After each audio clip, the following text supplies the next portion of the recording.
Good evening, everybody. I think a lot of people who watch this channel, like me, are going to be very disturbed at what happened yesterday with Alex Belfield and the case against him. And he was sentenced, as we know now, to 5 years and 6 months in prison for 2 counts of simple stalking and 2 counts of stalking, where people who do far worse things than what he's done get let off with a slap on the wrist. For example, there was a police officer in Gloucestershire in 2019 who was found with 9,000 pictures of abusive images of children on his laptop and phone, and he just got let off with a community order. But the thing is, with what Alex Belfield was accused of, he never went anywhere near his victims or the people that the court is saying are victims. He never threatened them with violence. He never went to their houses or physically stalked them. So it's probably news to a lot of people that you can actually get accused and charged and prosecuted for stalking when you don't even go near somebody, because what they're saying is that what he did was online stalking. The thing is, with the sentencing that he got, there's actually the charges that were leveled against him for the more serious offences of stalking rather than simple stalking are relatively new. So he was prosecuted under the 1998 Protection from Harassment Act. And that allows for the charges to be made of simple stalking and stalking. But stalking under that act, when it was written, only applies to when there is a threat of violence. But that act was changed by another act of Parliament, which went through in 2012, the ironically named Protection of Freedom Act 2012, which amended the earlier act to say that stalking was not only when there was a threat of violence, but also where there was a serious alarm or distress caused.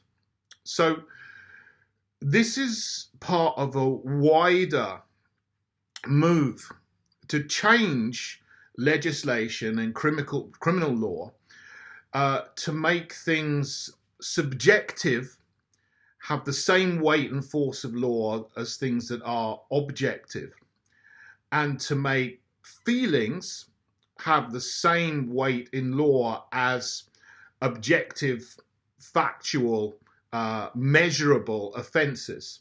So the threat of violence is objective, it's measurable. If someone comes around your house and they threaten that they're going to do something nasty to you, or cause physical harm, of course, that's a threat of violence, and that needs to be treated as what everyone would think is real stalking. But what's just happened relatively recently is the more subjective clause has been written in to say that if someone feels alarmed or that they're seriously alarmed or distressed, then that has the equal force in law as the threat of violence. But what is alarm or distress? How do you measure it? It just is somebody's testimony, the way that they personally feel about what somebody did. And that carries now in law as much weight as the objective, measurable threat of violence. So if he'd done this before 2012, he wouldn't have had those charges of the more serious charges of stalking brought against him.